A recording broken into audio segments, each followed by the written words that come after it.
Ciao a tutti e benvenuti in una nuova puntata del nostro Festival astrologico. Oggi con noi abbiamo il piacere di ospitare Nicholas Campion che ci parlerà delle origini dell'astrologia, di storia dell'astrologia e di tanto altro.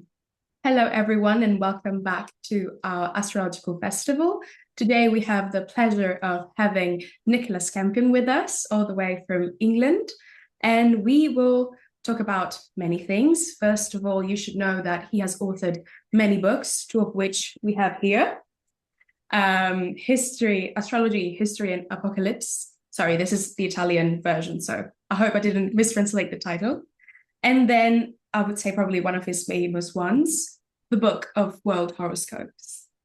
Well, thank you so much, Nicholas, for joining us today. Yeah, it's a great pleasure to be here. I'm very, very, very fond of Italy. It was the first country I visited outside the UK when I was 11 years old. Oh, So it opened up my consciousness in many ways. Oh, that's great to hear.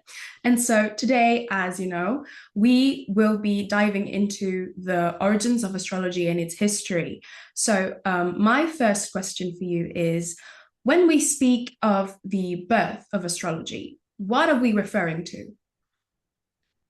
That's like all big questions, it's kind of impossible to answer because the word astrology has only achieved a meaning in the last few years. So we can define it as we wish and look back to its origins. And so let's begin with that, because I would say that astrology is any attempt to locate significance or meaning for terrestrial and human affairs in the sky, in the stars and the planets, or to credit the stars and planets with some role in a network of influences or causes. That's a very, very broad definition. So this then all depends on when human beings became conscious. Yes. So if we watch a cat having a sleep in the day, then, in a cold country like England, the cat might find somewhere in the sun to sleep, or maybe in the Italian summer sleep in the shade. Now, there's a point in human evolution where human beings suddenly began to think, I'm hot or it's light because the sun is in the sky, right? The connection is made. And that for me, it's a critical point in the evolution of human consciousness. And that's the point at which human beings begin to think there's a relationship between what happens in the sky and what happens with me.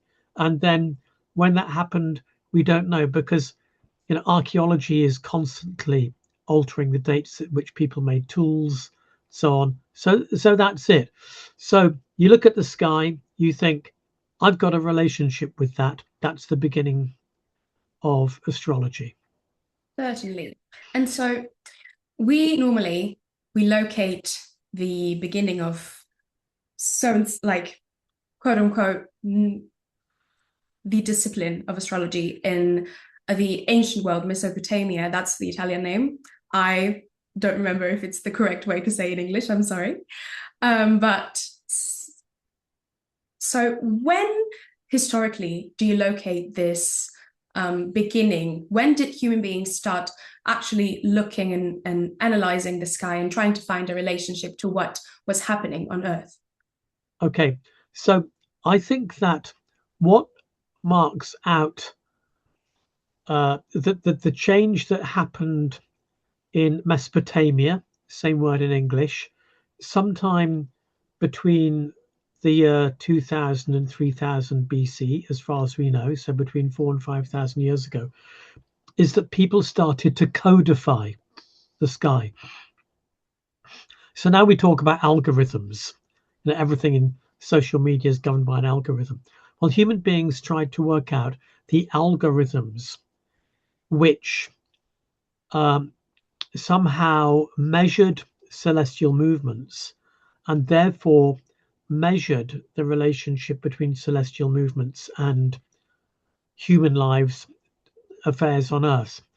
So that We know from some tablets just before 2000 BC was happening, because we've got tablets that talk about what the king should do when there's an eclipse, that kind of thing. And I'll give you uh, a really important date. It's about 1700 BC when a tablet was worked out, a set of observations on the planet Venus. And the actual tablet only survives from around 1,000 years later, but the observations seem to be taken around 1700 BC. It's called the Venus tablet, and it's a complete set of uh, statements as to what should happen when Venus is at various phases of its cycle in relation to the Earth. So it's all codified, and Right. so like now modern astrology, the reading of a horoscope, it's highly codified. So it's that mathematical code that then I think marks out the beginning of what we conventionally call astrology. I see. So, if we were to put it in, on a timeline, would you say that these first pieces of evidence that you mentioned could mark the beginning of what we know as astrology today? I mean, of its evolution, of course, Yeah, but yeah. So I think, okay, I think you've got um, uh, like this loose form of astrology, if you like, a general form where there are just general statements or general experiences of the sky, or the sky having meaning, right, right? And then you've got the highly codified form. Now, there's a distinction that historians make that can be traced back to the classical world between natural astrology and judicial astrology, right? right, So natural astrology can be, as it implies, it can be justified in the natural world, or the supernatural world. So, when the moon it goes through its phases, then there are different tides. That yes, has an effect, because it means if you're using astrology to decide when to launch a ship, you have to know the moon phases. And then there's judicial astrology, where you make a judgment. Everything depends on the astrologer's judgment. Like, and that's when you need that codified form for the right, astrologer to say, now is the good time for the king to do this. right. So this is very interesting. And so, um, how, in your view, did astronomy, myth, and political ideologies converge and be, to the use of astrology to lead us in our daily life? Okay, so uh, another fundamental basis of astrology, we use the words relationality or interconnectivity. So relationality just implies everything is in a relationship with everything else all the time, and connectivity, everything is connected. So there is nothing which is outside that web of relationality. Relationality is actually a word that modern academics like a lot, but Yeah. it can be applied to the nature world. So everything is interconnected. So um, in Mesopotamia, the king, the sun, the land, interconnected. And so what that means is that the sun's changing appearance in the sky, the king, his power, his internal life, and like everything around him. So you've got priests. If the priests are performing magic or making incantations to the sun, they're speaking, they're thinking, they're acting. There's ritual. They've got stories about the sun, myths about the sun, the god Shamash, and so everything is absolutely interconnected. So we can't. So nowadays we will say that's astronomy, that's myth, that's kingship, but in fact, uh, back then it would have made no difference to distinguish them. They're all part of a single organic entity. I see. So it would be incorrect to say that they are separate fields when we speak about the ancient world. Yeah, yeah. It's a single field, sort of exploring, exploring the world, gaining knowledge about the world, working out how to act in the world. Certainly. And so moving on, to my following question, at what moment in your studies, when does celestial measurement and the observation of the stars become symbolic interpretation? See, again, I think that's a modern binary distinction Right. that would make no sense before the modern world, like before 300 years ago. So, let's break that down. So, the word symbol has a double meaning. So, astrologers now, they'll often talk about astrology as a symbolic language, but the word, the origin of the word is to join things together, or things which belong together are joined together. So the two, you've got two parts of something which is the same. So a symbol can be either the same as the thing it represents. So if you look at astrological correspondences, the sun and gold and kingship and pride are all the same thing. Or the symbol can represent the thing it represents. So a great example is the apple in the book of Genesis, in the origin story, when the in fact the Genesis doesn't refer to an apple, it's the fruit of the tree of knowledge, but then always becomes represented as an apple. And when Eve takes a bite of the apple and gives it to Adam, human beings begin to have knowledge and then they begin to sin. Now, the apple is not actually in itself knowledge and sinful. It represents knowledge and sin.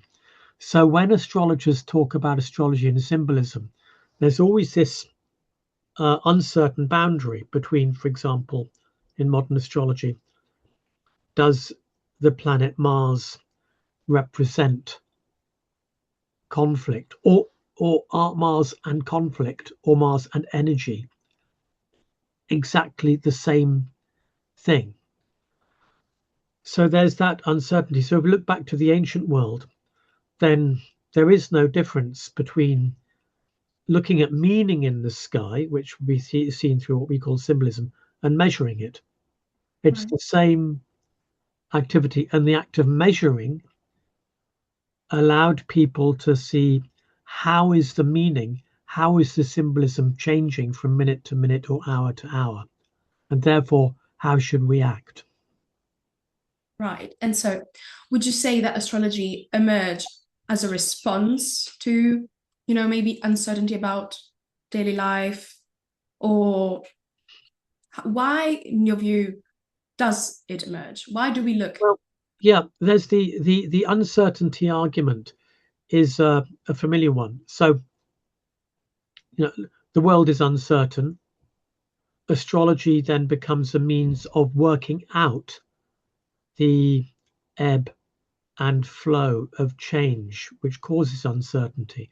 So, but in that sense, astrology is the same as all other ways of finding out about the world, all other sources of knowledge. So, in the modern world, why do people want to study geography or physics or economics?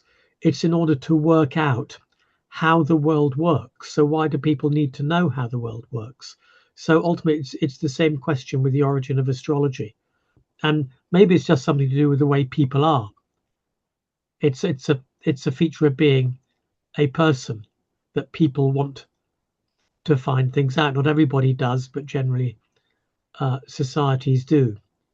So yes, it can be a response to uncertainty, but modern skeptics will single that out and say, astrology is a response to uncertainty, therefore people who study it or believe in it are therefore inadequate people because they can't cope with uncertainty. But that's a nonsense argument, because all quest for knowledge is a response to uncertainty and a desire to find some kind of certainty. So it would be okay to say that our inquisitive nature as humans is a huge part of why it emerged. Absolutely right. You've said it perfectly. Thank you. Well, now I would like to move on to a bit of a more specific question for you. So in your book about history and apocalypse, you explored the relationship between astrology and apocalyptic expectations. How central do you think this dimension has been in Western astrology? It's been pretty important, not central, because apocalyptic ideas, we also call them millenarian ideas, they're concerned with the nature of time. Right. And whether time will come to an end, so whether history will come to an end, or whether time goes through cycles and therefore history goes through great eras. So this doesn't really apply to forms of astrology like natal astrology or horary astrology where people are answering questions. Right. It's to do with the big picture. And in Western culture, these ideas come both from Mesopotamia, where there are ideas, of the great periods of time, which we also get in India, by the way. They're very important in India, but in Western culture, the Bible and Greek philosophy. So, central to Jewish thought in the Jewish Old Testament is the idea that there will come a point at which, just as there was the creation, God will intervene, and then there'll be a new era, which they came to call the Kingdom of David. Yes. That became supernatural with Christianity. So the supernatural Christian Kingdom of God. So in terms of astrology, then you have in the works of Plato, 4th, 5th century, this idea that when all the planets come together at the point at which they were created, then history is renewed. Right. And you enter a new cycle. Certainly, people who followed Plato said that. And then in sometime around 2,000 years ago, the Persian astrologers said, well, the most important planets to watch in this respect are Jupiter and Saturn. Right. Because they're the slowest moving planets, and therefore, obviously, they were said must have most to do with history. And the total cycle of Jupiter-Saturn conjunctions is around 960 years, which is around 1,000 years. And so that conformed to Persian ideas of a great world age, and also ideas we have in the Christian book of Revelation, that after 1,000 years, Christ will return, or there'll be a great battle with the Antichrist. So looking at the Jupiter-Saturn cycle then became the main ways of looking at history, and particularly, say, when Jupiter and Saturn changed, the sequence of conjunctions changed elements. So after about 240 years in fire signs, they'd move into another element. They'd progress through water, earth, and air signs. So that was really important. And then what I explore is in the 19th century, the idea of the age of Aquarius. Right. It's important. There's quite a lot of astrologers who think that's an ancient idea, which it's absolutely not.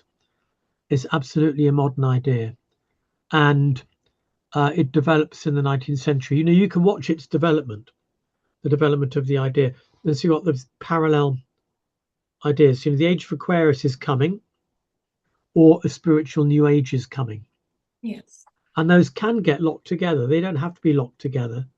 So, but they tend to be. And so, but the trouble is that there's no precise way of measuring when the Aquarian age is going to begin. Right. In the Book of World Horoscopes, which you showed, I've got an appendix, which there's a range of about 1,000 years, with a emphasis on around the year 2300. because do you measure? And anyway, it's complicated, but then there's the idea that it's beginning now, because important with these ideas are the notion we're going to go through a change in history now, any minute now, tomorrow, next year. This again is something fundamental to do with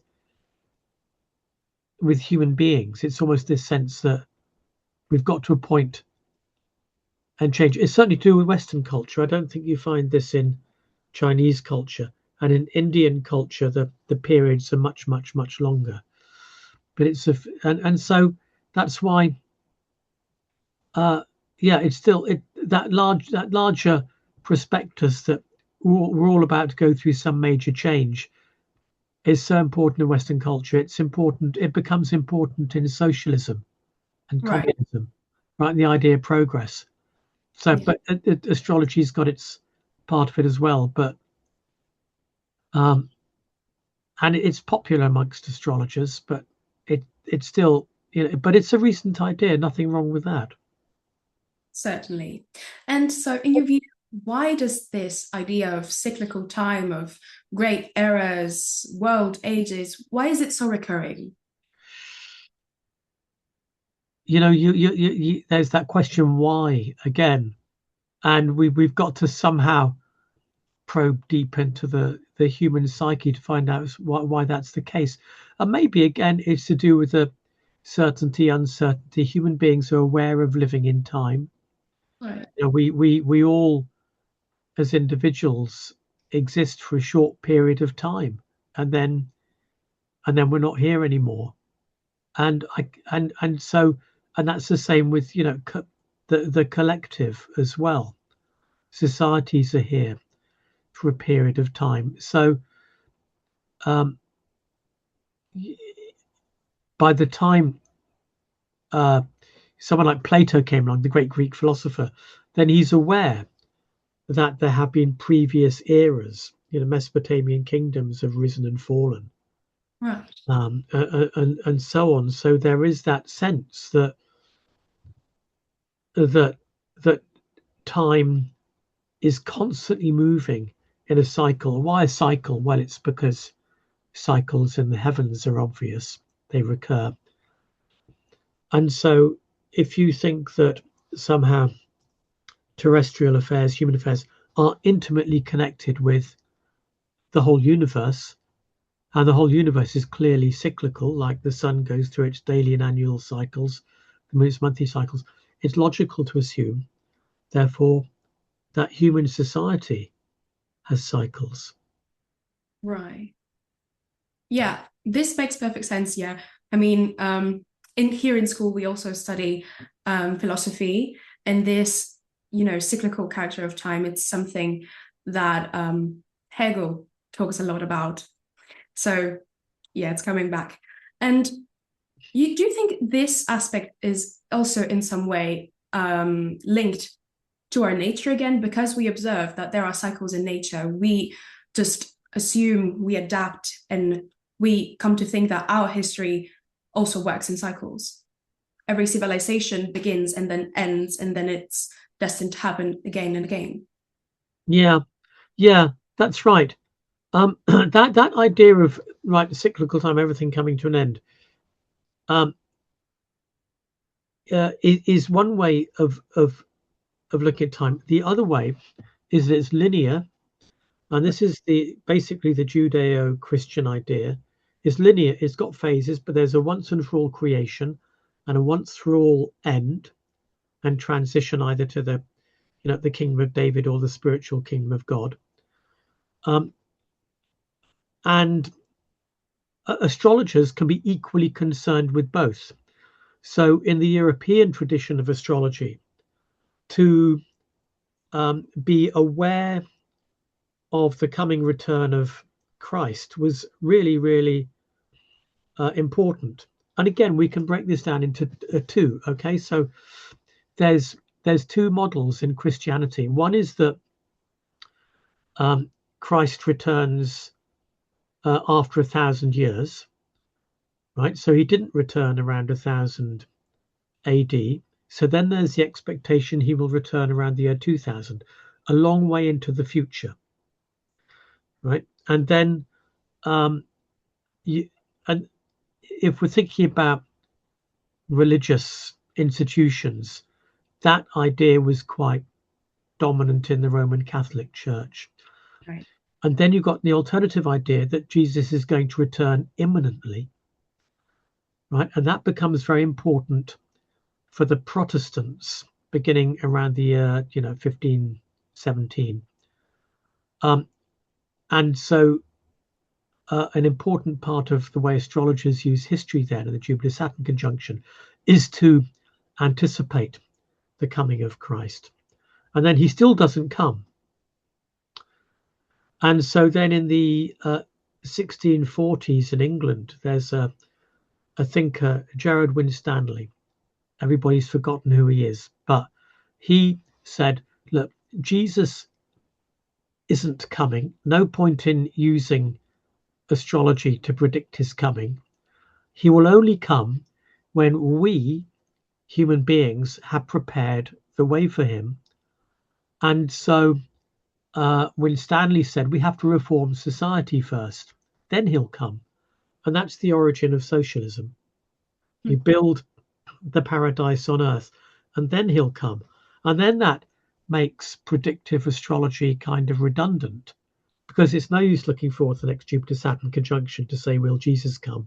Because he'll only come when we've done the work. And that's also feeds into the origin of progress theory, like we make society better and better and better.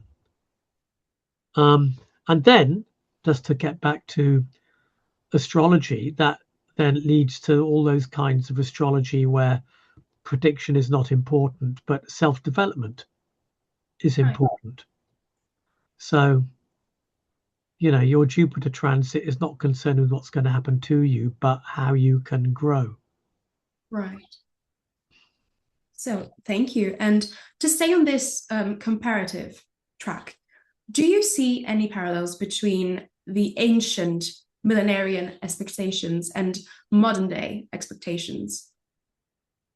Yes, I do. For one thing, you still get very strongly in evangelical Protestant Christianity the idea that Jesus is going to return imminently, very soon.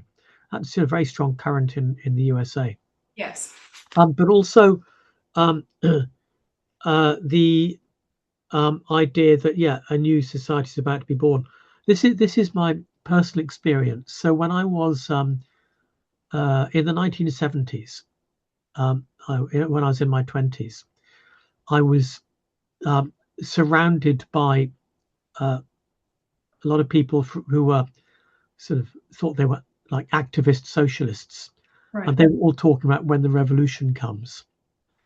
My own background, I was steeped in Christianity, so I was very aware of the idea that the prediction that Jesus is about to come. And I was also going to weekly lectures at the Astrological Lodge in London, where it was assumed that the age of Aquarius is about to begin. And so I thought, well, these are all parallel prophecies.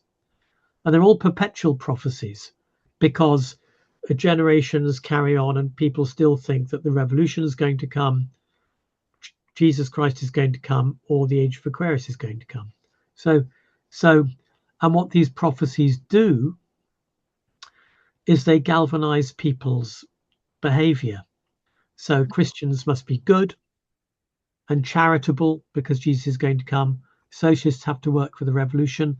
And if you think the age of Aquarius is going to come and it's the spiritual new age, you have to develop your own spirituality. And that's where that strand of astrology comes from, that was epitomized by Alice Bailey from the 1920s onwards. Right. And also which Carl Jung, who we haven't mentioned yet, was very much a part of. Jung mentioned he was studying astrology in about 1911. He didn't really write about it again until the 1950s when he wrote about synchronicity. But that was broadly his whole interest in human psychology. Right. To understand where we are in time and space, and you know, and he did think that he did talk about the coming, age of Aquarius. Yes. So that was his big perspective as well. And there we get all that modern astrology to do with, psychological astrology, where it's to do with self-understanding. Right, thank you. And so, because you've mentioned it a couple of times now, and because I remember that a couple of years ago, there was quite a fuss on social media about the age of Aquarius.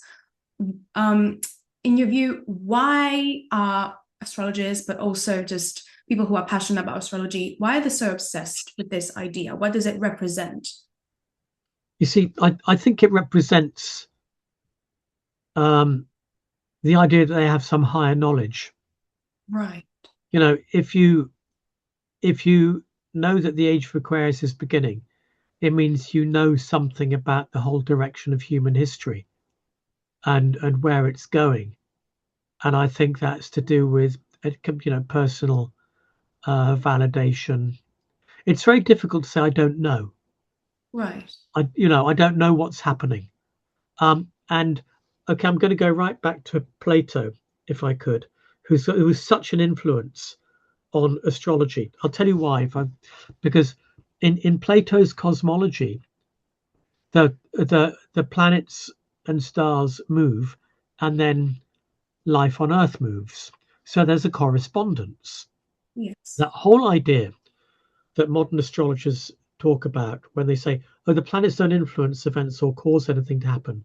They correspond to it, or they coincide, they time it, right? That's a Platonic idea. So, but Plato also said what we can know is very limited.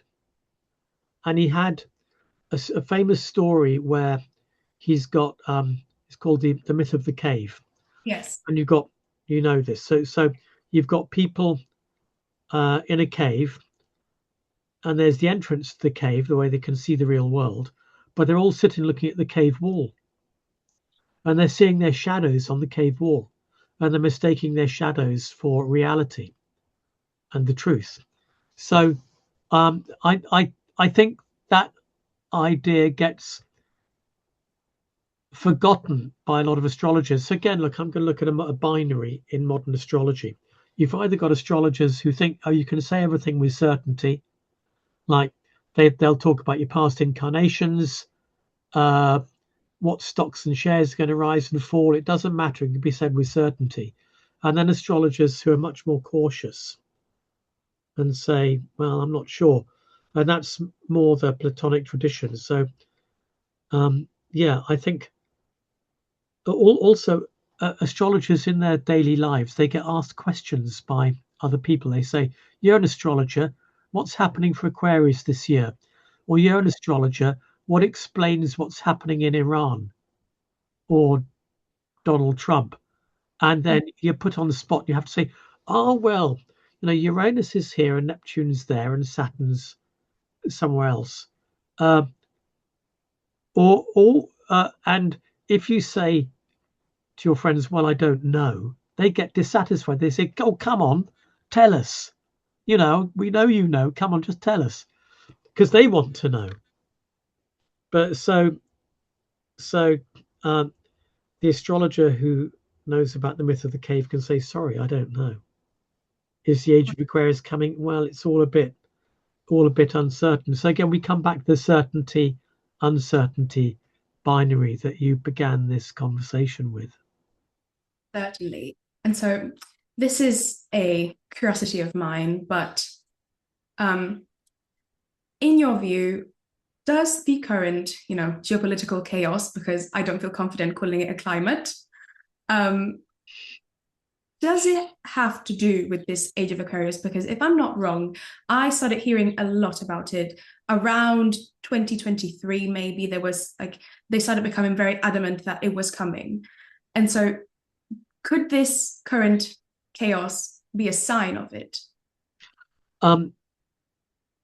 Well, your question is phrased as saying it could be. So anything could be a sign of anything. So that's one way to answer your question. However, I know there's a current vogue for the age of Aquarius. One of my students wrote their dissertation on Aquarius on TikTok. Right.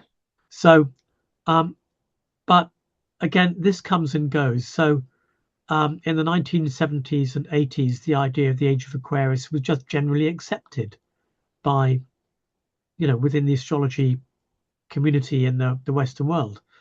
And then what happened in the late 1990s, it got replaced by the Mayan calendar, Right. which all seems a long time ago now. But the idea was that in 2012, the Mayan calendar forecast a great renewal of the world. And my experience was that the Mayan calendar then took on this role of the perpetual apocalyptic millenarian prophecy. And Right. then that was 20, a long time ago now, 2012, and nothing happened. So I think it's the same with the age of Aquarius. It's just a perpetual prophecy, and people say, "Oh, it's all to do with the age of Aquarius." When the age of Aquarius comes, then it's all going to be okay. And Right. and so if you go back to the particularly the Christian idea of the coming of the new age, the apocalypse, the millennium, there's always got to be a battle first. And Right. this is what you read in the book of Revelation. There's the great struggle with the Antichrist. And in the book of Revelation, the Antichrist rules the earth for 1,000 years. And then there's the last great battle with Christ. And Christ returns in glory and the eternal kingdom of God begins. So this script is written into Western culture. So the idea that when you've got chaotic, threatening events, this is a prelude to a Mhm. great spiritual awakening comes out of that script from the book of Revelation. And it's written throughout the culture. So that's my response. And so the coming of the age of Christ is just a label which Yeah. is put on this, which has nothing particularly to do with it. Well, That's my view. yeah, thank you very much. So do you think that this focus on prophecy and, millenarian predictions, do you think it could lead to a loss of credibility for astrology as a whole? I'm no, sorry, I don't think it will, because I think astrology's credibility or lack of is based in other factors. So, for example, you've got, I think, specific cultural groups Right. who don't like astrology. And one of those cultural groups tends to be evangelical Christians who think that astrology is satanic, but they're mistaken. Because, but that's the written down in the like second, third centuries by the early Christian fathers. Um, and the other is people who are particularly educated in a particular kind of way, particular kind of secular education, um, men more than women. You can have a whole kind of sociological analysis of people, the basis of people's attitude to astrology. But the thing is that astrology's appeal is so deep that I don't think its credibility would be challenged. Its appeal, I think, is based on the notion that it does connect people to the wider universe. Right. Doesn't, whether its claims are true or not is a completely different matter. Like whether, Mars in the third house trine Neptune means this or that, completely different matter.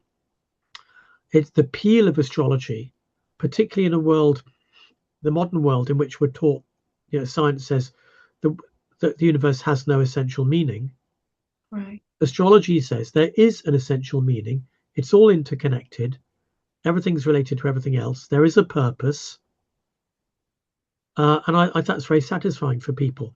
So, Right. in the astrological cosmos, a mistake can be made, or you can make a mistake, but that has a purpose because it leads you down another path to some other option, right? Because the fundamental idea in medieval astrology was the idea of the future cause, right? It's an idea that comes from the Greek philosopher Aristotle, student of Plato. He looked at different kinds of cause. So one cause can be what something is made of. Another is that where it is in the future. And there's a simple analogy, right, which was picked up by the Jungian thinker James Hillman. So an acorn can only become an oak tree when it grows. So the seed can only become a certain kind of plant. A seed for a tomato can only become a tomato. So there's a future state of the seed. And so medieval astrologers would take that idea, they applied it to the universe as a whole. And so, like when you're making a prediction for something, you're looking at its future state. Right. In a sense, that future state might already exist. So that's still an idea that is like written right throughout astrology. The idea that there's a purpose. Certainly. So that's why I think that astrology is it's we can talk about its credibility, but we can also talk about its appeal, and its appeal comes first before its credibility. So to most people, so like astrology may be criticized by some kinds of Christians, some kinds of intellectual, but it's a totally embedded part of popular culture, mass culture. Yeah, I would definitely. I'm going to come back to that credibility point one more time, because in the 1490s, there were some predictions made to do with the return of Christ on the upcoming Jupiter-Saturn conjunctions, and these predictions didn't come true. And so there was then an attack on astrology's credibility. Like, if astrology can't get this right, what can it get right? Was the question. And there were different responses. And some astrologers said, well, look, you don't, to the critics, you don't understand astrology. We don't understand the way we work. And others set out to reform astrology, to remove techniques they thought didn't work. The great astronomer Johannes Kepler in the 1600s even said, right, we abandon houses and zodiac signs and just look at planetary cycles. And so there was always a response. And when astrology, the casting of horoscopes, so judicial astrology, did really go out of fashion in Europe, Right. From around 1700 to the 19th century. It's kind of unexplained as to why that happened, why its credibility in that sense completely dropped. One view I've got is that it's to do with the telescope. Okay, 1610, Galileo, great Italian, started using a telescope, and people could see the way that the moon really looked. They could see the phases of Venus, the rings of Saturn, the moons of Jupiter, and I think then, there were no spheres on which the planets rotated, no angels, no horoscope houses, and so on. So, that discussion of why astrology's credibility suffered so much then it's an open one. There's no satisfactory answer. Even then, popular astrology continued because people continued to read almanacs, where you would buy an almanac for the year and find out a good time to travel or cut your hair. I see. Right. And so in our increasingly secular world, in which, you know, logic and prediction and algorithm has replaced for most people religion, and so a more spiritual answer seeking method, if we can call it this way. Do you think that astrology could not truly replace, but play a similar role to what religion played for society in the past? I think that there's no like binary between astrology and religion. Okay, so religion again, and when people use the word religion, they often think of like the organized religion of the institutional churches, the Roman Catholic Church, and so on. But it becomes impossible to define religion, right? So a lot of people think religion has to have a supernatural entity, but or a god. In some forms of Buddhism, there's no god. So Buddhists can be atheists. Right. So an atheist can be religious. So you see the words that like disappear, and actually, my con- conclusion about astrology after my doctoral research was one that astrology can be itself considered a religion, but there's a word that scholars use which is vernacular religion or popular religion, and that doesn't mean it's true or false. It just means like it's a way of explaining the world. Right. It's an explanatory system. And the other point is that actually astrologers, in my research, I found that they are very sympathetic to questions which sociologists ask Christians. So, for example, there's a question that sociologists ask to find out if somebody is a really devout Christian, and that is, does God answer prayer? Right? If you say yes, it means you are probably an evangelical Christian, certainly a devout Christian. So I asked 1,000 astrologers, does God answer prayer? Actually, it was less than 1,000. It was, but anyway, does God answer prayer? And a lot said yes. So, so there's a concept that now gets used called cultural Christianity, right? Where atheists can say, I'm a cultural Christian because I like to go to church at Christmas. Right. But for me, that is still cultural Christianity still represents the ripple of Christianity throughout the wider world. So, okay, if you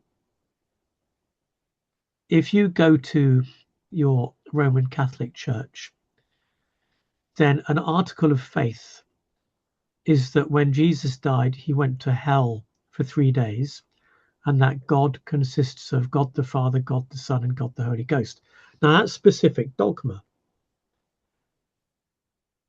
But there's no reason why Christians actually have to accept that dogma, which is worked out by, under the rule of the Emperor Constantine, 325 AD,